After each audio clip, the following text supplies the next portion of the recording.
Ripon video ওরফে রিপন মিয়ার নাম শোনেননি কিংবা তার ভিডিও একবারও দেখেননি এমন নেটিজেনের সংখ্যা সম্ভবত হাতে গুনে বলা যেতে পারে। হাসি মুখে যার বিখ্যাত সংলাপ আই লাভ ইউ কিংবা সরল চাহনিতে এটাই বাস্তব। সব মিলিয়ে যা হয়ে উঠেছে নেত্রকোনার বা কাঠমিস্ত্রি রিপনের সিম্বলিক ট্রেডমার্ক। একটা সময় যে রিপন ছন্দে ছন্দে কবিতা স্টাইলে ভিডিও বানাতেন, সেই রিপনই কিছুদিন আগে ঘুরে এসেছেন নেপাল, করেছেন দারুণ সব ব্লগ ভিডিও, যার পর থেকে আজকে রিপন মিয়া যেন আরো আলাদা, আরো শানিত এবং দুর্দান্ত। তবে একটা টিভি রিপোর্টার যে তার জন্য ঝড় বয়ে আনতে পারে, মচকে যেতে পারে নিজের পারিবারিক সম্পর্ক, এমন ভাবনা হয়তো ঘুণাক্ষরেও ভাবেনি রিপন। আর সে ঘটনাতেই আবারও আলোচনায় কন্টেন্ট ক্রিয়েটর রিপন মিয়া। বড় বড় কন্টেন্ট ক্রিয়েটর থেকে শুরু করে বহু মানুষ কথা বলছেন রিপনকে নিয়ে। একদিকে রিপন মিয়াকে নিয়ে টেলিভিশনের প্রতিবেদনে উঠে আসা অভিযোগ, অন্যদিকে তার মায়ের কাছে গিয়ে কান্না করা রিপনের ভিডিও। দুই বিপরীত দৃশ্য একসঙ্গে নাড়া দিয়েছে পুরো সামাজিক যোগাযোগ মাধ্যমকে। দুপুরে একাধিক পেজ ও চ্যানেল প্রচার করে একটি প্রতিবেদন। সেখানে রিপনের মা অভিযোগ করেন,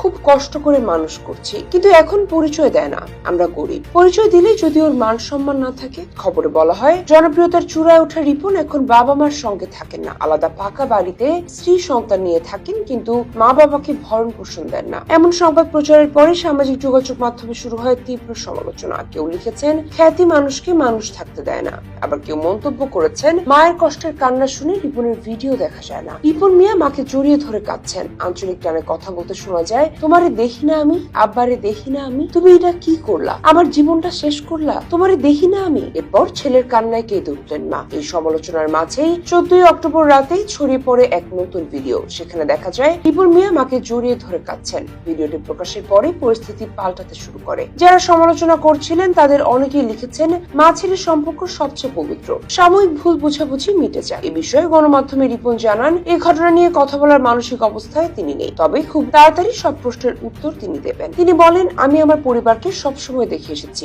ভবিষ্যতেও দেখে যাব। আমার যদি কোনো ঘাটতি থাকে তাও পূরণ করব, তবে আমার সরল বাবা মাকে নিয়ে যারা ব্যবসা করেছে তাদের বিচার একদিন হবে। এর আগে গত 13 অক্টোবর সোমবার দুপুরে নিজের ফেসবুক পেজে দেওয়া এক পোস্টে রিপন মিয়া দাবি করেন, কয়েকজন টেলিভিশন সাংবাদিক কোনো অনুমতি ছাড়াই আমার বাড়িতে ঢুকে পড়ে, ঘরে নারী সদস্য থাকার পরও ভিডিও করে, পরিবারকে হেনস্থা করেছে তারা। নেত্রকোনার সদর উপজেলার কাঠমিস্ত্রি রিপন মিয়া হঠাৎই আলোচনায় আসেন 2016 সালে। তার বানানো একটি ভিডিও, বন্ধু তুমি একা হলে আমায় দিও ডাক, তোমার সঙ্গে গল্প করব আমি সারা রাত। সেই ভিডিওর সহজ সরল আবেগ ছুঁয়ে যায় লাখো মানুষের মন।